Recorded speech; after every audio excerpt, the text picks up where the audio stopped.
is job hunting or searching, or you have friends and family that are, this is what I will beg you to do. So I have about 6 things. I'm just going to go through that list. The first one is creating a post announcing your entrance to the job market on LinkedIn. And so this will go for, if you're someone that is targeting SVP titles, ED titles, or you're someone that is mid in your career, even if you are in the legal field or the finance fields where people aren't using LinkedIn in that way, you don't have to have a copywriting voice. I would still invite you to do this because a lot of you have people that are on your team that are looking to support you, that will support you, that you wouldn't even remember their name, but they will see that post on your feed for whatever reason. And so I'm just going to share my screen really quickly and show some examples. And so as I do this, the most important thing that you want to think about is speaking from the heart and not regurgitating something that you see someone else put or post, just because it'll just be seen, it'll be felt. And, like I said, it doesn't make any sense to kind of, share something that someone else shares because it's just not gonna work the same way. So this is someone that I actually went to school with, and she kind of wrote this post. I know a lot of people are seeing these kind of posts on LinkedIn, and this is kind of what I would kind of recommend for you to do. So let's say you weren't laid off, but you resigned, or, you were let go. You can share that. You can kind of cherry pick what you share. So you could say something like, as we all know, I'm sure we all have someone in our network who has found themselves on the job market, myself included. I never expected myself to be here, but myself and XYZ company, or I made the decision to leave. I am now, finding myself on the job market. However you want to share that, depending on what your situation may be, you can start off that way. I really enjoyed my work at blah, blah, blah. Or if you don't want to focus attention on the company, you would just say something like, my work means so much to me. If you're not familiar with me or we haven't spoken in years, I do XYZ. I'm passionate about it because, or, some of the incredible things I've been able to create in my career are, and you kind of just brag about some of the more exciting or impressive things that you've been able to do. And then, I wanted to share this with, my network, friends and family that root for me because, as I'm entering the job market, any help that I can receive I'd be grateful for, something like that. And then ending with, if you are currently in the job market as well, or you have a friend or a family member that you care for, please private message me. I'd be happy to see who I can put them in touch with.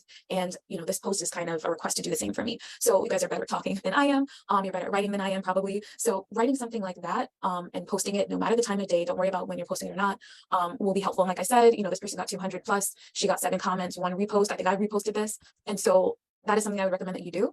And then most recently, she's actually a creative. So she created a website with her resume and a bit of her portfolio. And then she shared this post to go with it. And so she got 4 reposts, 6 people commented. And I'm sure there's a ton of people that didn't interact with the post, but private messaged her or share her information. So that's number 1 for you guys. I would love it if you would do that now, because as I mentioned, just applying and connecting with recruiters now, just with the current clients that I have right now, I think a lot of people are connecting with recruiters and messaging them, and we're not seeing as high of a response rate as we've seen in the past. So that is the first step. It is sharing this on LinkedIn. So the second step I would suggest is very important. This is something that I would say even prior to the pandemic, people were starting to do a little bit more, and that is just going through your network. And so, personally for me, I would hate to do this. So I can only imagine what it feels like for you, but this is what it would look like. Hopefully this can kind of give you some prompts.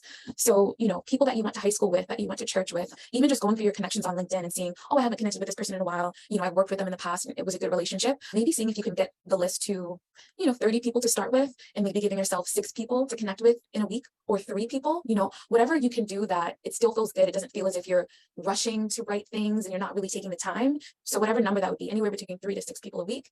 And then, as you are once you have this list of people, I want you to ask them for several different things. So first, it's reconnecting with them, maybe asking to get on a quick 15-minute chat, sharing why, I recently entered the job market. And, I know a lot of people are kind of going through that as well. Would love to maybe, ask to see if you have some time to kind of talk through, where you're working now, or I saw that, 4 years ago you worked at XYZ company, talking through what it was like working there, right? Those sort of asks someone can't really refuse, because you're just asking, hey, what was it like working for this organization? Versus saying, hey, do you have a name to share with me? They could kind of respond in the message and say, hey, no, I don't. So, or they could just send the message. So those are the asks will get them on the phone. And then when you're on the phone with them, that's where you're seeing, how are you doing? Do you have anyone that's on the job market as well? How can I help them? How can I go through my background and kind of do the same thing? And then get to the things that you need, which is, do you have any recruiting agencies that you worked with in the past that either placed you in a role, or they, sent you good opportunities, really enjoyed working with them? Can you forward me that recruiter's name? Everyone has been contacted by recruiting agencies at some point. So being able to kind of get those recruiting agency names, since most of them are really small and people can't really find them, will be key. And then even if that recruiter isn't working there anymore,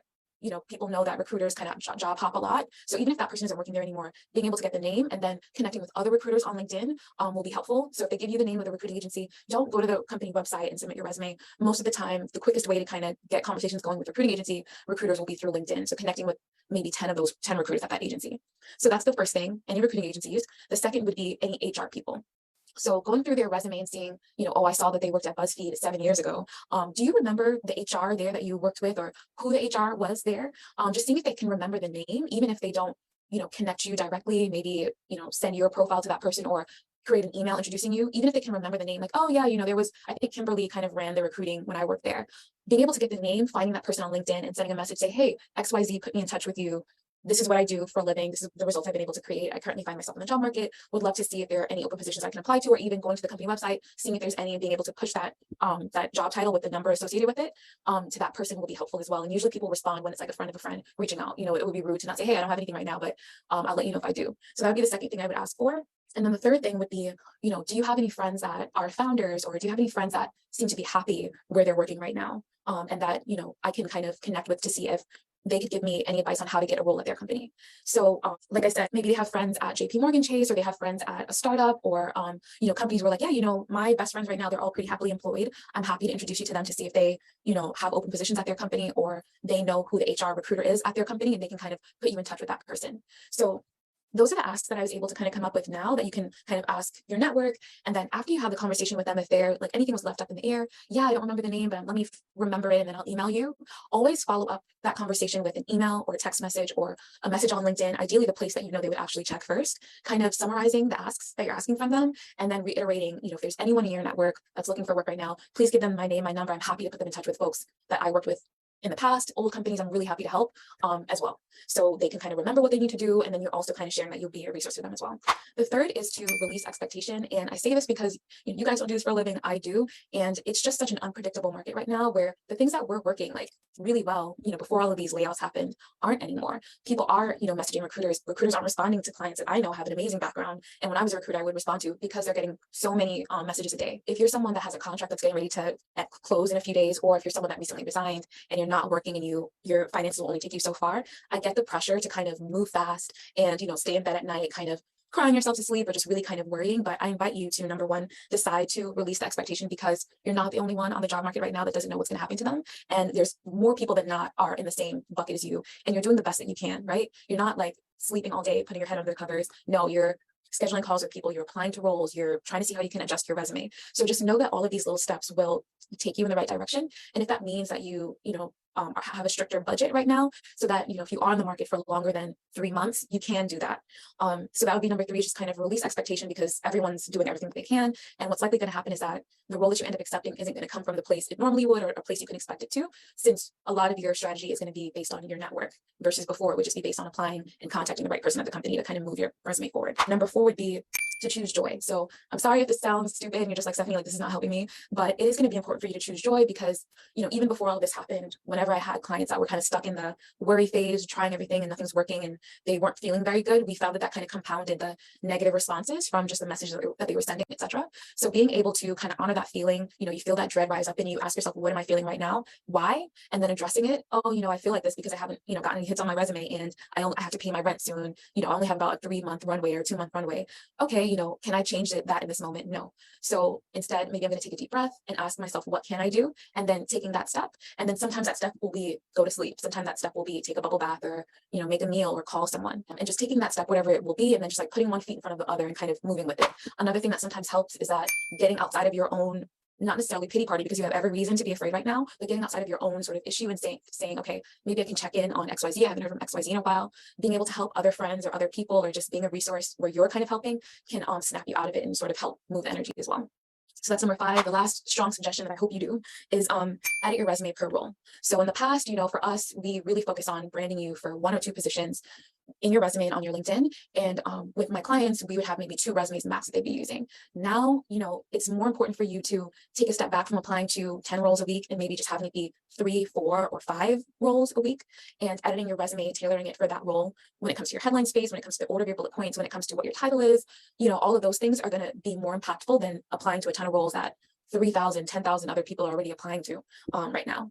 So that would be the last sort of suggestion, is just to not apply to as many roles anymore. And instead, if you're going to be applying to 3 roles a week, then making sure that you are guaranteeing that you get an interview from it by seeing who do you know at that company, what friends of a friends may know someone at that company, who are the HR and the recruiters I can connect with, who's a hiring manager I can try to find, or who's that group leader on LinkedIn that I can try to find and message and connect with. And then editing the resume is going to be a lot more impactful than sort of the volume. So that's it. If you have any thoughts about this, please let me know. This group isn't about making money for me, just because the market is wild right now. So if you have questions, if you want me to look over your resume or your LinkedIn, please let me know. You can private message me. I'll be honest, I don't look at my messages on Facebook, but God willing, I'll see the message. I'm happy to just, give your resume a once over. If you have a loved one or a friend that's in this boat and you'd like me to just take a look at their resume, let me know. Connect us via email. My email is Stephanie@SoulWorkandSixFigures.com, and just say, hey, I want to introduce you to XYZ. I'm happy to look at their resume for free. You can have them join this group. And then the last thing that I did not write down was joining groups that are specific to your situation. So even if you do like a quick Google search of resources for people that have been laid off, or if you do that search on LinkedIn, you'll be able to find Facebook groups, Slack channels, Discord channels of people helping each other out, because this has been such an interesting job market. Good luck. We're all kind of doing the best that we can right now. So deciding to release the expectation and to stop taking everything personally and just doing what you can do, and then deciding to love on your family, make a good dinner, go to bed earlier, get some sunshine in, and try to stay in a place of optimism and addressing those negative feelings so you can move past them. I think that'll help a lot. All right. Have a great day. Talk to you guys soon. Cheers.